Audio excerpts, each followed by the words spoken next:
ഒരു വ്യക്തി, ഒരു ജെന്റിൽമാൻ എന്ന് പറഞ്ഞാൽ വളരെ കണ്ടാൽ ഒരു വലിയ ആൾ അവിടെ നിന്ന് എഴുന്നേറ്റ് വന്നിട്ട് പറയാണ്, എനിക്ക് 75 വയസ്സായി, ഞാൻ ഒരു ഇൻ്റർനാഷണൽ ബാങ്കിലെ ചീഫ് എക്സിക്യൂട്ടീവ് ഓഫീസറായിട്ട്, അതായത് ഇൻ്റർനാഷണൽ ബാങ്കിൻ്റെയൊക്കെ പ്രസിഡൻ്റായിട്ട് ജോലി ചെയ്തിരുന്ന ആളാണ്. അങ്ങനെ ജോലി ചെയ്ത് റിട്ടയർ ആയതാണ്. ഞാൻ ഒരുപാട് രാജ്യങ്ങളിൽ പോയിട്ടുണ്ട്, ഒരുപാട് കാര്യങ്ങൾ പഠിച്ചിട്ടുണ്ട്,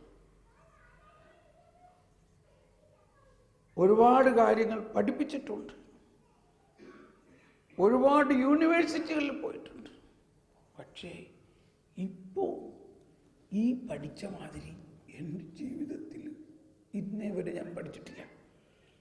ഞാനും ഇതുപോലെ ചിന്തിച്ചിരുന്നത് ബൈബിളിലെ ഒരു പുസ്തകം 2000 വർഷങ്ങൾക്കും അതിനും കുറേ വർഷങ്ങൾക്ക് മുമ്പും എഴുതിയ കാര്യങ്ങളൊക്കെ ഇപ്പോൾ പ്രസക്തമാണോ? ഇപ്പോൾ ലേറ്റസ്റ്റ് ആയിട്ടുള്ള പല കാര്യങ്ങളും അല്ലേ നമ്മൾ വായിക്കേണ്ടതെന്നൊക്കെ ചിന്തിച്ചിരുന്നുമായിരുന്നു. അറ്റ് ലാസ്റ്റ് എൻ്റെ ജീവിതത്തിൻ്റെ ഈ സായാഹ്നത്തിലെങ്കിലും എനിക്ക് ഇത്രയും വലിയ നിധി എന്താണെന്ന് മനസ്സിലായല്ലോ. Praise the Lord. ഇത് പറഞ്ഞ് കഴിഞ്ഞപ്പോഴേക്കും വേറൊരു സഹോദരി പറയാണ്, ഞാൻ 5 വർഷം തിയോളജി യൂണിവേഴ്സിറ്റിയിൽ തിയോളജി പഠിച്ചതാണ്. പക്ഷെ 5 വർഷം പഠിച്ചപ്പോൾ എനിക്ക് കിട്ടാത്ത വലിയ ഒരു ഉൾക്കാഴ്ച ഈ 15 നിമിഷം കൊണ്ട് എനിക്ക് കിട്ടി. Praise the Lord. അപ്പം ഞാനിത് പലരെയും ട്രെയിനിങ് കൊടുക്കുന്നത് ഇപ്പം ഇതൊരു ഐഡിയ ആയിട്ടുള്ളൂ. ഇനി നിങ്ങൾ ഈ ധ്യാന ശേഷമോ ഈ ധ്യാന ദിവസങ്ങളിൽ സൗകര്യമുള്ളപ്പോഴെല്ലാം ഇതുപോലെ ബൈബിൾ വായിക്കണം. ഇങ്ങനെ വായിക്കുമ്പോൾ ഇപ്പോൾ ഓൾറെഡി ഇത്രയും വായിച്ചപ്പോഴേക്കും ഭയങ്കര ഒരു സ്നേഹം വചനത്തോട് വരാൻ തുടങ്ങിയില്ലേ? പ്രവചനങ്ങൾ തീർച്ചയായിട്ടും പൂർത്തിയാകും എന്നുള്ളത് മനസ്സിലായി ഇല്ലേ? ഈ പ്രവചനങ്ങളെല്ലാം തീർച്ചയായിട്ടും, അതാണ് നമുക്കുണ്ടാകേണ്ട വിശ്വാസം. ഇത് ആക്ച്വലി എനിക്കിത് ഈ ഒരു ഐഡിയ ആരംഭിച്ചത് എലിസബത്ത് മാതാവിനോട് പറഞ്ഞു, കർത്താവ് അരുളി ചെയ്ത കാര്യങ്ങൾ സംഭവിക്കും എന്ന് വിശ്വസിച്ചവളെ ഭാഗ്യവതി.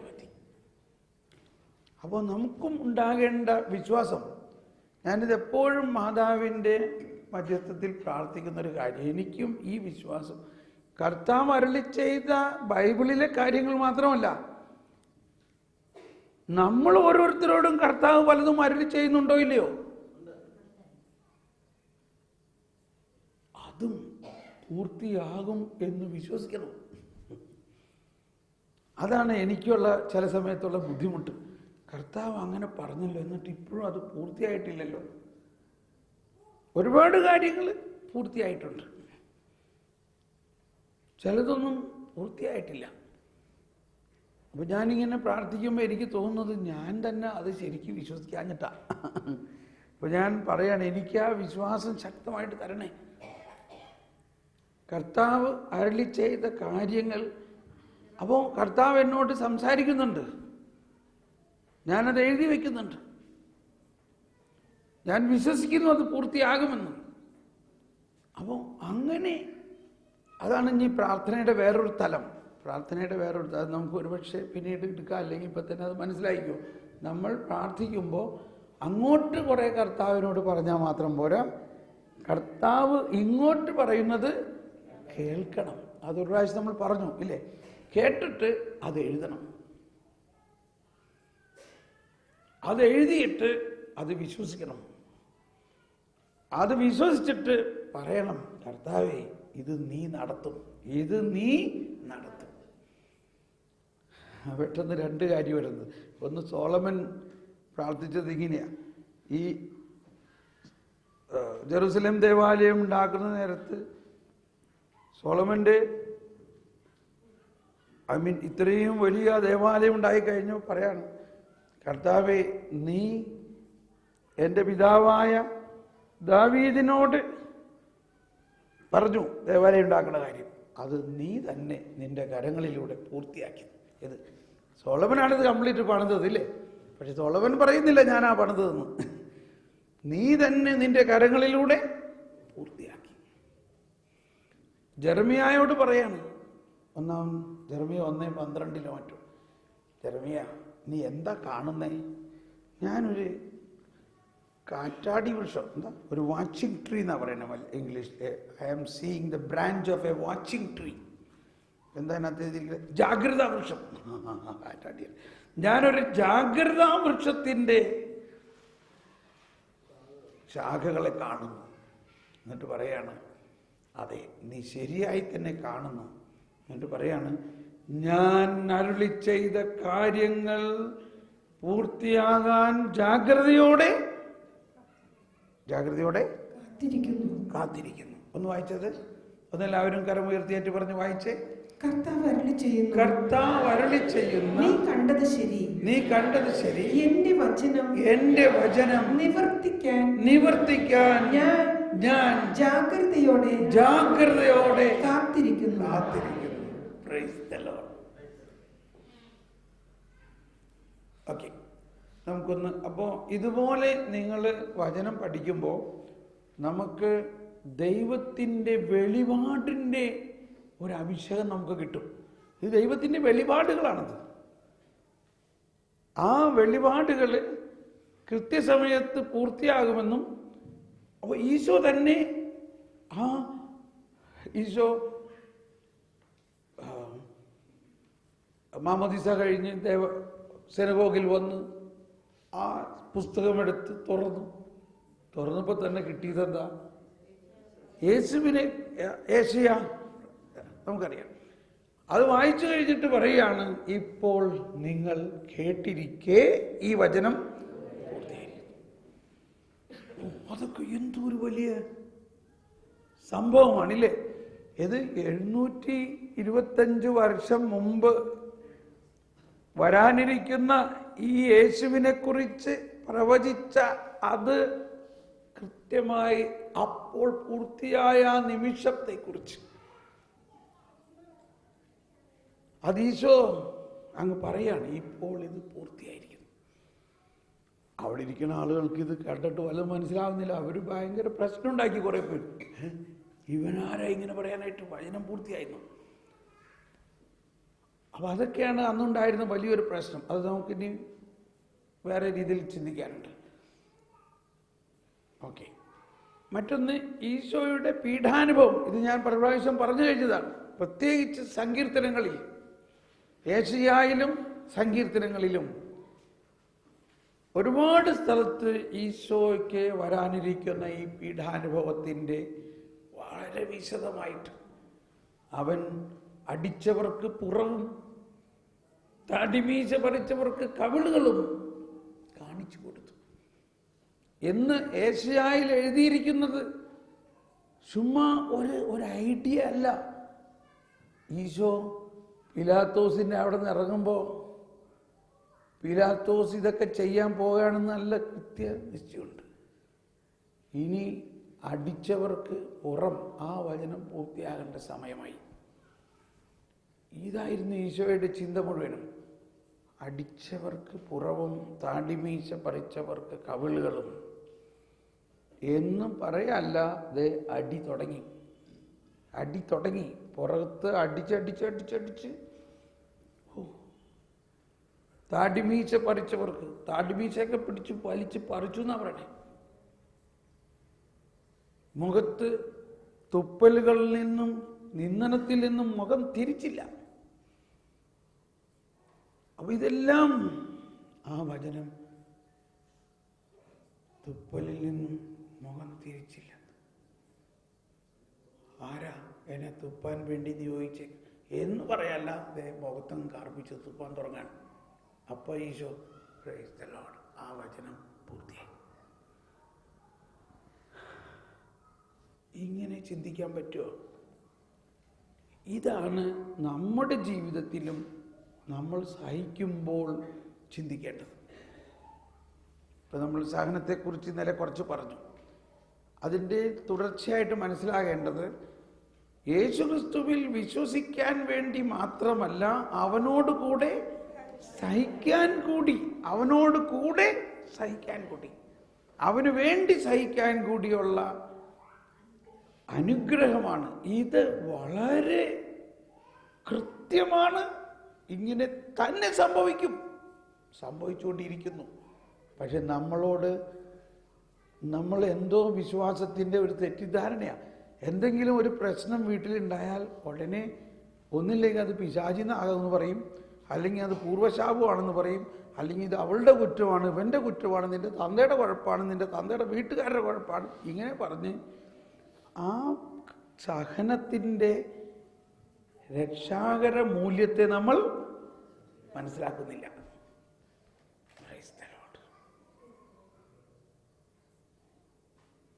അതാണ് നമുക്കിപ്പോൾ പറ്റിക്കൊണ്ടിരിക്കുന്നത്. അത് മാറാൻ വേണ്ടി നമ്മൾ പ്രാർത്ഥിക്കും. ഭയങ്കര പ്രശ്നമുണ്ടോ, നിങ്ങളൊന്ന് പ്രാർത്ഥിക്കും. നമ്മളത് മാറാൻ വേണ്ടി പ്രാർത്ഥിക്കണം. നിങ്ങൾ എന്ത് പ്രാർത്ഥന, ഇത്രയും പ്രാർത്ഥിച്ചിട്ട് മാറണില്ലല്ലോ. കണ്ടോ, അത് മാറണില്ല. കാരണം അത് മാറാൻ വേണ്ടിയല്ല. ഒരുപക്ഷെ അത് മാറും. എപ്പോൾ മാറും? അത് യേശുവിൻ്റെ സഹനവുമായിട്ട് അതിനെ ചേർക്കുമ്പോൾ, യേശുവിൻ്റെ ദുഃഖവെള്ളിയാഴ്ചയിലൂടെ അത് കടന്നു. ദുഃഖവെള്ളിയാഴ്ച വന്നാൽ പിന്നെ എന്തുണ്ടാവും? ഉയർപ്പുണ്ടാവും. അപ്പം മാറും. Praise the Lord. മനസ്സിലായോ? ഇങ്ങനെയാണ് വിശ്വാസത്തിൻ്റെ യാത്ര. ഉദാഹരണത്തിന്, ഒരു സഹോദരി എന്നെ ഫോൺ വിളിച്ച് പറയാണ്, ഇത് നമ്മളുടെ നാട്ടുകാരി, പക്ഷേ ഫോറിനിൽ ജോലി ചെയ്യണു. അവർ പറയാണ്, എൻ്റെ ഭർത്താവ് ഭയങ്കരമായിട്ട് എന്നെ പീഡിപ്പിക്കുന്നു, 2 കുട്ടികളുണ്ട്.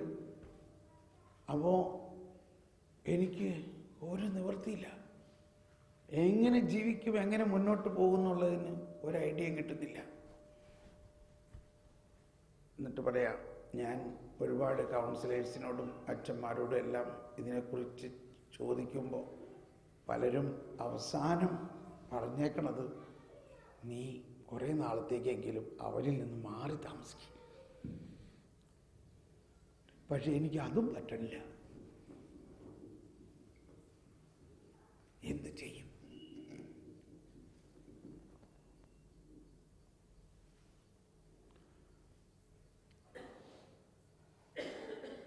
അപ്പം അങ്ങനെ ഇരിക്കുമ്പോൾ ആരോ പറഞ്ഞു, ഇങ്ങനെ ഒരു ബ്രദറുണ്ട്, അങ്ങേരെ ഒന്ന് വിളിച്ച് ചോദിച്ചു എന്താ പറയുന്നത്. അപ്പം എനിക്ക് എഴുതി വിശദമായിട്ട് ഇതിനെക്കുറിച്ചൊക്കെ പറഞ്ഞു. അപ്പം അവർ ചോദിക്കുന്നത്, മാറി താമസിക്കട്ടെ. ഞാൻ പറഞ്ഞ്, കർത്താവ് എന്താ പറഞ്ഞേക്കണത്? നീ വിവാഹ കരാറിൽ എന്താ പറഞ്ഞേക്കണത്? ദുഃഖത്തിലും കഷ്ടതയിലും ബുദ്ധിമുട്ടിലും രോഗത്തിലും എല്ലാം നീ കൂടെ താമസിക്കാന്നല്ലേ പറഞ്ഞേക്കണത്.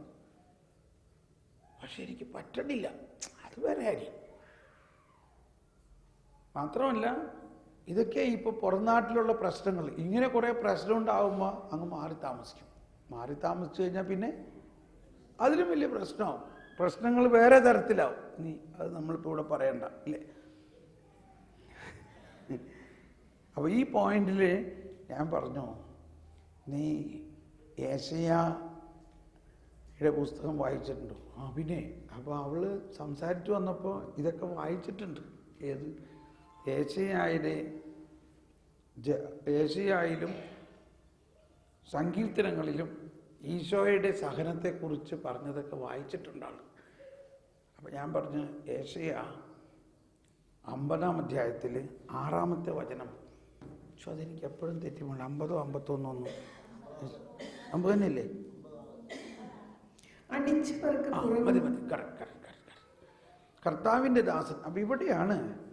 എല്ലാവരും ഒന്ന് കൈവീശി കാണിച്ചേ. ഇതിപ്പോൾ വേറൊരു സബ്ജക്റ്റിലേക്ക് നമ്മൾ നീങ്ങിയാണ്.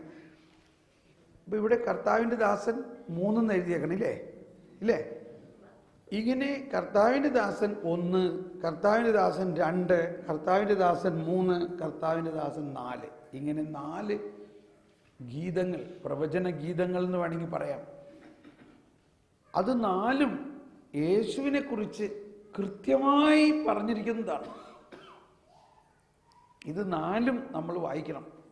അപ്പോൾ ഒന്നാമത്തേത് ചിലപ്പോൾ 40-ാം അധ്യായത്തിൽ, ഏഷ്യ 40 42 നോക്കി. കർത്താവിൻ്റെ ദാസൻ 1 42 42 കർത്താവിൻ്റെ ദാസൻ 1. അതാണ് ഈ രക്ഷാകര പദ്ധതിയെക്കുറിച്ചുള്ള ഒരു ഓവർവ്യൂ പറഞ്ഞിട്ടുണ്ട്. അത് നിങ്ങൾ സമയം കിട്ടുമ്പോൾ വായിച്ചോ. പിന്നെ കർത്താവിൻ്റെ ദാസൻ 2, അതെത്രയില്ല? 49 ഉണ്ടോ? കർത്താവിൻ്റെ ദാസൻ 2 49. പിന്നെ 50 കർത്താവിൻ്റെ ദാസൻ 3. 52 53 കർത്താവിൻ്റെ ദാസൻ 4. അപ്പോൾ ഇത് വായിക്കുമ്പോൾ ഈ രക്ഷാകര പദ്ധതി ചുമ്മാ ഒരു സുപ്രഭാതത്തിലുണ്ടായതല്ല എന്നും, ഇത്രയും ഇതിന് ആനുപാതികമായിട്ട് മറ്റു പ്രവാചകന്മാരും എല്ലാം പറഞ്ഞിട്ടുണ്ടെങ്കിലും കൃത്യമായി യേശു തന്നെ തൻ്റെ പ്രബോധനങ്ങളിലെല്ലാം എടുക്കാറുള്ളത് ഈ ഏശയ്യായുടെ പ്രവചനങ്ങളാണ്. അതുകൊണ്ട് ഇതിനെ 5-ാമത്തെ ഗോസ്പൽ എന്ന് വരെ പലരും പറയാറുണ്ട്, 5th ഗോസ്പൽ. ഞാൻ ഇടയ്ക്ക് പറയുമ്പോൾ ഏശയ്യായുടെ സുവിശേഷം എന്ന് പറയും, ഏശയ്യായുടെ. അപ്പോൾ ഇവളോട് ഞാൻ പറഞ്ഞു എല്ലാവരും എന്താ പോണേ, സഹനത്തിൻ്റെ കാര്യവും പുറത്തടിക്കുന്ന കാര്യമൊക്കെ പറഞ്ഞപ്പോൾ എല്ലാവരും പോവുക, സമയം കഴിഞ്ഞു, എന്തെങ്കിലും ആവട്ടെ, ഇരിക്കണവർ കേക്ക്. അവർ ഇതിനു വേണ്ടി വന്നവരായിരിക്കും കുറച്ചൊക്കെ. അപ്പോൾ നിങ്ങൾ ശ്രദ്ധിച്ച് കേൾക്കണേ. ഇത് കഴിഞ്ഞിട്ട് നമുക്ക് ചായ കുടിക്കാൻ പോവാം. ഇതേതായാലും ഇങ്ങനെ വന്നു, ഇതങ്ങ് പറഞ്ഞു കഴിഞ്ഞോട്ടെ.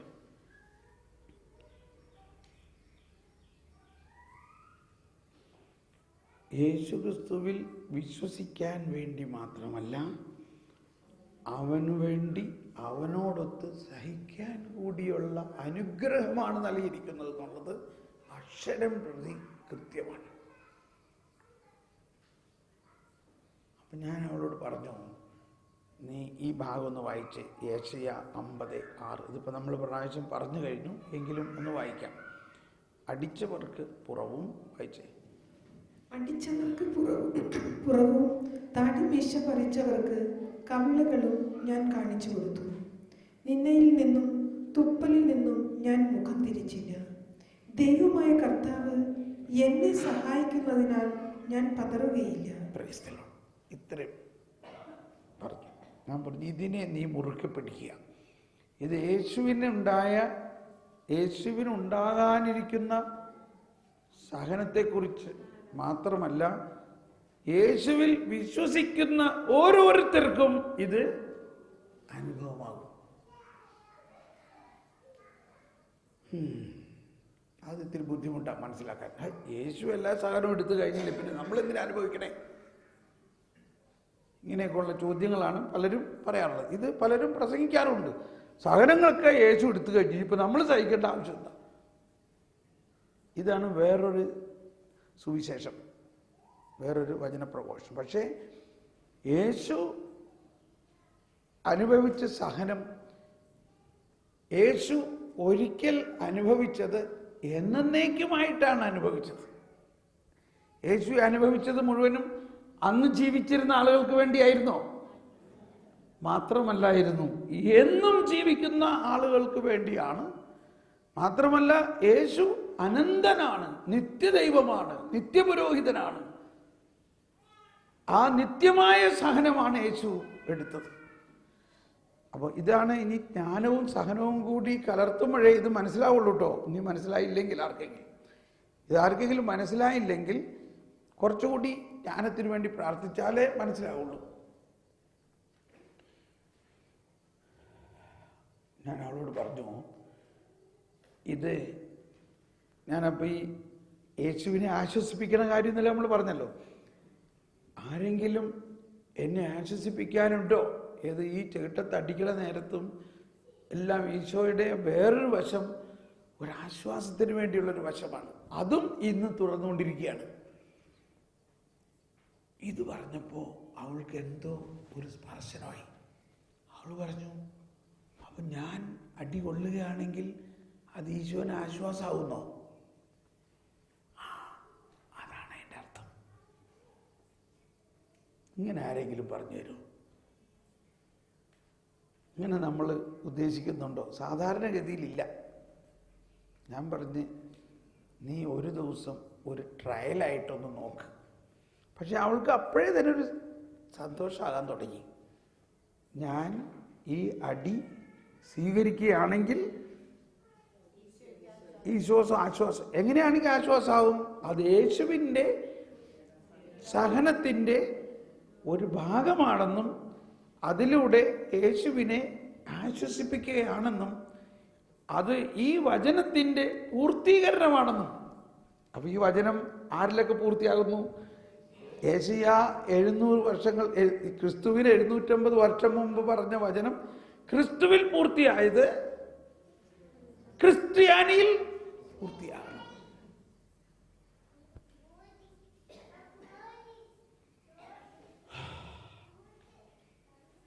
ആള് പറഞ്ഞു ഇന്ന് എന്നാൽ ഞാൻ അങ്ങനെ ഒന്ന് നോക്കട്ടെ എന്ന് പറഞ്ഞു.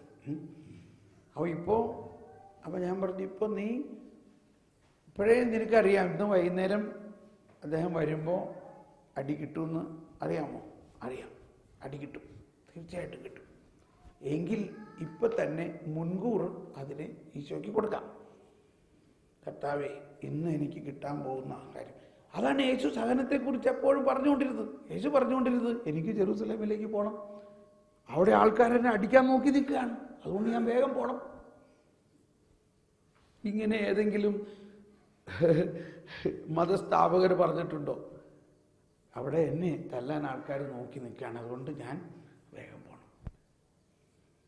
ആരെങ്കിലും നമ്മളെ ഉപദ്രവിക്കാൻ എവിടെയെങ്കിലും നിൽക്കുന്നുണ്ടെന്ന് അറിഞ്ഞാൽ പിന്നെ നമ്മൾ ആ വഴിക്ക് പോകുമോ? സാധാരണഗതിയിൽ നമ്മൾ പോകില്ല. പൗലോസ് പറയുന്നുണ്ട്, എനിക്കറിയാം അവിടെ ചെല്ലുമ്പോൾ എന്താ കിട്ടാൻ പോണേന്ന് എനിക്ക് അറിയാം കേട്ടോ, പക്ഷേ ഞാൻ പോണം. അപ്പോൾ ഇതാണ് അതിൻ്റെ വിഷയം. അപ്പോൾ ഈ സഹനത്തെക്കുറിച്ച് മുൻകൂർ നമുക്ക് മുൻകൂർ നമ്മൾക്ക് എന്താ പറയുക, ഒരു വിവരം കിട്ടും, ഇൻഫർമേഷൻ കിട്ടും, വെളിപാട് കിട്ടും. അവൾ പറഞ്ഞ് തീർച്ചയായിട്ടും ഇന്ന് അടിക്കും. എങ്കിൽ അത് നിനക്കിപ്പോൾ ഉറപ്പ് തന്നിരിക്കുന്നത് അത് നീ യേശുവിൻ്റെ ഈ വേദനയോടൊന്ന് ചേർക്കാമോ? ചേർക്കാം. ഓക്കെ, അപ്പോൾ കാര്യം മനസ്സിലായല്ലോ? മനസ്സിലായി. ഞാൻ ഇന്ന് മതി, എന്നിട്ട് ഞാൻ നാളെ ബ്രദറിനെ വിളിച്ച് പറയാമെന്ന് പറഞ്ഞു എന്താ സംഭവിക്കണേ. പിറ്റേ ദിവസം അവൾ വിളിച്ചിട്ട് ഭയങ്കര സന്തോഷം, ബ്രദറെ ഇന്നലെ കിട്ടി. അപ്പം മിനിയാന്നൊക്കെ ഇത് ഭയങ്കര വേദനയായിരുന്നില്ലേ, എനിക്ക് പറ്റണില്ല, എനിക്ക് ആളുടെ കൂടെ ജീവിക്കാൻ പറ്റണില്ല എന്ന് പറഞ്ഞ ആള് ഇപ്പൊ പറയുകയാണെങ്കിൽ ഇന്നലെ കിട്ടി. അതെന്താ നീ ഭയങ്കര സന്തോഷം? ബ്രദറെ, ഞാനിതിങ്ങോട്ട് കിട്ടാൻ നോക്കിയിരിക്കുകയായിരുന്നു. ഒന്ന് ആലോചിച്ച് നോക്കി, അത് വന്നിട്ടില്ല, ഇത്ര വൈകണേ എന്താ, വേഗം വരട്ടെ. കാരണം ഞാനിത് ഓൾറെഡി ഈശോന് കൊടുത്തു കഴിഞ്ഞു. ഇനി ഇതങ്ങ് എഫക്റ്റ് ആകാൻ മതി. ഇത് ഈശോ അന്ത്യ അത്താഴത്തിൽ കൊടുത്തു, ഇതാ എൻ്റെ ജീവൻ. ഇനി ഈശോ ഇത് പീഡാസഹനത്തിലും മരണത്തിലും എഫക്റ്റ് അതങ്ങ് നടപ്പാക്കാൻ വേണ്ടി. അപ്പോൾ ആത്മാവിൽ ഇവളിത് കൊടുത്തു കഴിഞ്ഞു. ഈ അടി വരും, കർത്താവേ, ആ അടി, അതിൻ്റെ വേദന ഈ വചനത്തിലൂടെ അടിച്ചവർക്ക് മുതുകും, താടിമീശ പറിച്ചവർക്ക് കവിളുകളും കാണിച്ചു കൊടുത്തു. നീന്തലിൽ നിന്നും തുപ്പലിൽ നിന്നും അവൾ പറയാണ് ഇതെല്ലാം സംഭവിച്ചു. എനിക്ക് താടിമീശ ഉണ്ടായിരുന്നെങ്കിൽ അതും പിടിച്ചേനെ, പക്ഷെ ഇല്ലെങ്കിൽ എൻ്റെ താടിക്കൊക്കെ പിടിച്ചിട്ട് കുലുക്കി, എന്നെ താടി ഇടിച്ചു, എന്നെ മേത്ത് തുപ്പി, എൻ്റെ പുറത്തടിച്ചു, ഇതെല്ലാം സംഭവിച്ചതാണ്. അതോടുകൂടി ഭയങ്കര സന്തോഷമായി. ഈ യേശയ്യായിൽ പറഞ്ഞിരിക്കുന്ന വചനം അക്ഷരം പ്രതി എനിക്ക് സംഭവിച്ചു. അടിച്ചവർക്ക് അപ്പോൾ അടി വന്നപ്പോൾ ഞാൻ ഉടനെ മുതു കാണിച്ചു കൊടുത്തു, ആ വചനം പൂർത്തിയാകട്ടെ. അത് കഴിഞ്ഞ് ഉടനെ താടിക്കിട്ട് ഒരു പിടി, മീശ ഉണ്ടായിരുന്നില്ലെന്നുള്ളൂ, എന്നിട്ട് ചേട്ടത്തിട്ട് അടിച്ചു. അത് കഴിഞ്ഞ് ദേഷ്യം കൂടുതൽ കയറി മുഖത്ത് തുപ്പി. ഞാൻ ഒരക്ഷരവും മിണ്ടിയില്ല, അവനൊന്നും ഉരിയാടിയില്ല. ആ നേരത്ത് മുഴുവനും ഞാനിത് ഈശോയുടെ ആ സംഭവം കാണുകയും ഞാനതങ്ങ് ഈശോന് കൊടുക്കുകയും എനിക്ക് ഭയങ്കര ഒരു സന്തോഷം തോന്നി.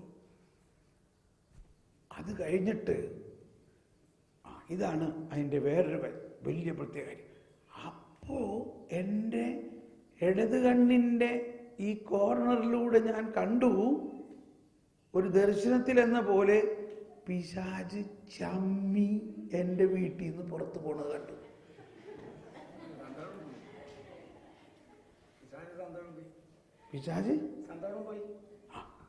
പിശാച് പരാജയപ്പെട്ടു. ഇപ്പോൾ ഇതാണ് കുരിശ് കണ്ട പിശാച് എന്ന് പറയുന്നതിൻ്റെ അർത്ഥം. ഇപ്പോൾ മനസ്സിലായോ? കുരിശ് കണ്ട പിശാച് ഓടുന്നു പറയുന്നത്. ഇപ്പൊ ഇതിൽ നിന്ന് മനസ്സിലായല്ലോ, സഹനവും നമ്മുടെ ഇന്ന് അനുഭവിക്കുന്ന എല്ലാ സഹനവും യേശുവിൻ്റെ രക്ഷാകര സഹനവുമായിട്ട് വളരെ കൃത്യമായി ബന്ധപ്പെട്ടിരിക്കുകയാണ്. ഇതിപ്പോൾ ഒരു സംഭവം ഇങ്ങനെ ഇനി ഏഷ്യായിലും സങ്കീർത്തനങ്ങളിലും വായിക്കുമ്പോൾ യേശു അനുഭവിച്ച എല്ലാ സഹനത്തിൻ്റെയും കണക്ക് അവിടെ കിടപ്പുണ്ട്. അത് നിങ്ങൾ കണ്ടുപിടിച്ച് സഹിക്കാൻ പറ്റുമെന്ന് നോക്ക്.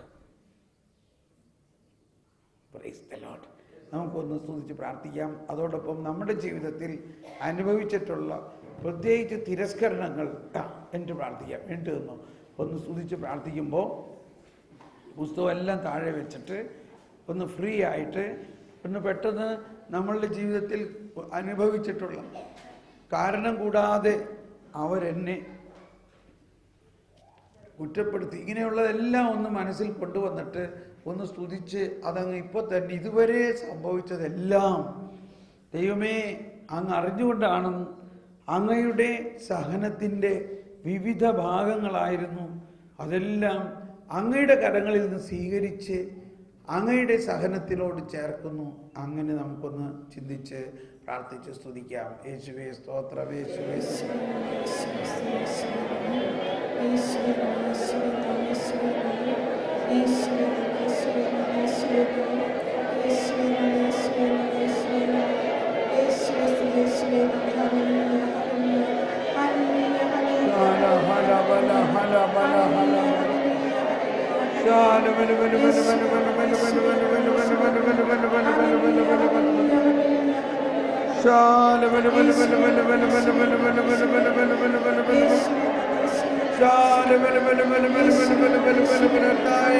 ഞങ്ങളുടെ എല്ലാ സഹനങ്ങളും എല്ലാ വേദനകളും യേശുവിന്റെ സഹനത്തോട് ചേർക്കുന്നു. തിരസ്കരണത്തിന്റെ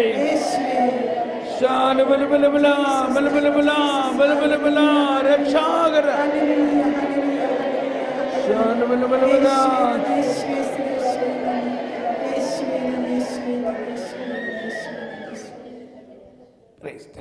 ഇരിക്കാം.